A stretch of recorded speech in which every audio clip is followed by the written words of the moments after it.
Hello, welcome to Lemon Studios, where we talk anything and everything entertainment. I'm, of course, the Lemon himself, Zeke Lemon, and this is my review for Monday Night Raw. But before we get into that, let's get the house clean out of the way. Sorry, I'm Leave a like. Comment below, let me know your thoughts on Monday Night Raw, and of course, hit that subscribe button as it helps me grow into my YouTube career. I will greatly appreciate it. Now, all that out of the way, let's get into the review, shall we? So, I think I'm going to get y'all out of here pretty early. This time around. We usually go maybe 10, sometimes flirt with 15 minutes here. I think I might get y'all out of here within 8, maybe less than that.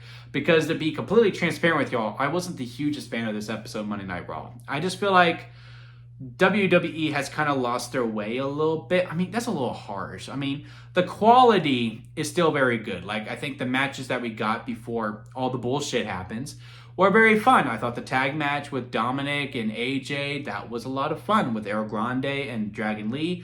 I think Roxanne versus Io was the best match of the night. Again, until we got to the bullshit. The tag match with CM Punk versus the Bronze with LA Knight, that was fun too. Even Maxine Dupree versus Becky Lynch had its fair share of funness as well. I mean, I think Maxine did a simple power slam, not power slam, but crap, I can't. Is it a power slam? No, it's not a power slam. I cannot remember the name to save my freaking life, and it's one of the simplest moves ever. But yeah, she did that, and the crowd popped. Like, you can't help but smile as seeing that when, someone's just doing simple progression. Now, I do hope Maxine gets more work in, and, we can make her less green, and we don't have to rely on this all the time. But, yeah, I had a smile on my face while watching that match. But I am getting to a point now where I don't really care for matches in WWE right now. Well, when it comes to Raw and SmackDown, because I understand it to a degree. It always pushes the narrative forward.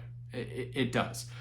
But when there's never a winner or a loser, why should I fully invest within that?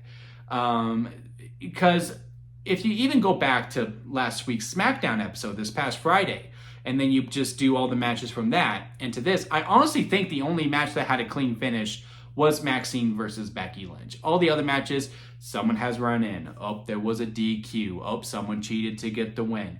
Let's just have winners and losers, man. Let's just tamper it.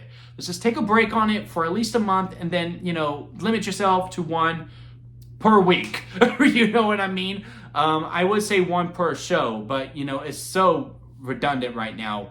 We should never do it for a month and then only do it once a week, and then, the circle of life continues. Because again, right now, I only look forward to the promos. A lot of the promo work here was really good. Bayley video package was really, really good. I guess she's going to turn heel based on the ending. A little bit on the nose there, if that's the case. I kind of hope Bayley stays a little more face. I just don't think it needs to be clear cut and dry on who's babyface and who's heel.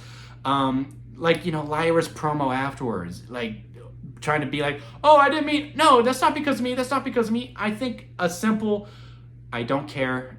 I care. I hope Bayley's okay, but I need to move on from her. So I'm not, with all due respect, I'm just not going to worry about it. I think that would have been fine, as opposed to whatever the hell we got after the Bayley video package. And also, again, if Bayley is really so tired, right, and, has lost all momentum, not all momentum, and lost all motivation, but yet she has the courage to do her makeup, I think maybe that video package, we should have gone, bare face, or, very, very simple makeup at the least. Because again, if she's lost all motivation and she's at rock bottom, maybe we have a little bit of depression in the Bayley character as well. I just don't fully see, I'm going to do this video because WWE wants me to, but I'm not really trying.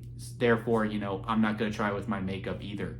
But again, if she is to turn heel and this is all to be a ruse to get into Lyra's skin, to make her feel bad and to manipulate her, then, by all means, then it all makes sense. Which it does seem like that's the route we're going, judging by how, it all ends.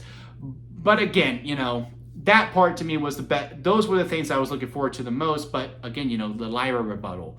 It's a little shaky there. Because again, if Lyra really doesn't truly care about her, again, maybe that's the story they're trying to tell. Just didn't really fully, love that ending note with Lyra Valkyria. CM Punk versus LA Knight. I'm not really sure why LA Knight's shaking CM Punk's hand. They'd be like, look, honestly, I understand why you did it, but F you. You know what I mean? And just going, F you cost me the world title. Let's fight. CM Punk going, well, I need my rematch. So yeah, F you, let's fight. And then the Bronsons come out, stir it up a little bit. We'll settle our problem later. Let's team up and take on these fools. You know, we could have got to that just so there's a little bit more tension. I just didn't need the handshake and this whole respecting and loving thing. And also, I just think this segment went on a little too long. Everything we did with Io, I liked a lot. With the whole, looked like we're gonna turn Asuka heel. Maybe that's gonna be our program. Maybe Io's guy's gonna get the world title back, because from what I've read, the Naomi injury is, I've read two reports. One, she's either expecting, and you know, we're just waiting for Naomi to be ready to announce that, which we should. And two, the injury is much worse and she's going to be gone for a long time. So here, obviously, we're going to hope for the good news, and you know, we are going to celebrate Naomi having some time off, and we hope that she is not actually hurt and it's not really bad as some reports are making it out to be, and that she will be gone a very long time because of that, you know. So we will wait and see. But yeah, everything we did with Asuka, everything we did with Io, I like Rhea getting in, you know, trying to be the good friend. But like, no, I've known these people for a long time. I saw a clip where it had the translation of Io Sky when she walks away from Rhea. I do want to see the back and forth between Asuka and Io translated, because I do not know Japanese that well, or at all, for that matter. But you know, when she walks away, she goes, "I've known her all my life." How dare you say that? But sometimes, you know, the people you do know for all your life have hurt you. But there's also some conflicting things without that, because back in 2021, again, you know, when it's not being consistent with our stories, is that, you know, Asuka and Io hated each other. Now all of a sudden, oh, we've been friends all our lives. Like, you know, we just throwing that in there. I don't know. But yeah, but again, what made me not like this episode of Raw were the matches. Because again, there's just too much of it now. And we just need to put a damper on it. Again, we just need to have some clean wins. Just don't book the match. Sami Zayn versus Rusev? Yeah, no. Who loses that on free TV? No one. So don't do the match. That tag match, just don't do it. Like, just do LA Knight versus CM Punk, and there could have been a winner or loser. But then again, how you get to the 4-way. But yeah, again, I just felt very weird about this episode of Raw. Again, the quality was good. It's just a lot of the execution I wasn't the hugest fan of when it came to it. But we will wait and see. I am still very curious in Clash in Paris. I'm curious to see where we are going. I just think, you know, WWE has done a great job at being, you know, there for this and there for that. And I do think we're starting to get into a comfortability of saying and then. And what I mean by that is, you know, it's a writing motif, right? Your best scripts are written when you know your characters are driven by therefores. This character does this, therefore they do that, and therefore they go here, and therefore they go over there. And WWE has been doing that. You know, the Naomi turn, that was a great use of therefores. Bayley turning face and Bianca reacting to that, great use of therefores. And I could go on and on and on. The bloodline at its prime, great with therefores. But right now, you know, and then we're going to do this, and then we're going to do that. It just feels like we're starting to get into that kind of rhythm, and I'm not a huge fan of it. But yeah, those are my thoughts on this episode of Raw, and right now all of WWE, I guess.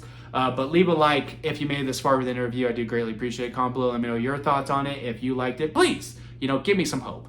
And hit that subscribe button, as I am trying to grow into my YouTube career. And until next time, guys, I'll see you here at Lemon Studios.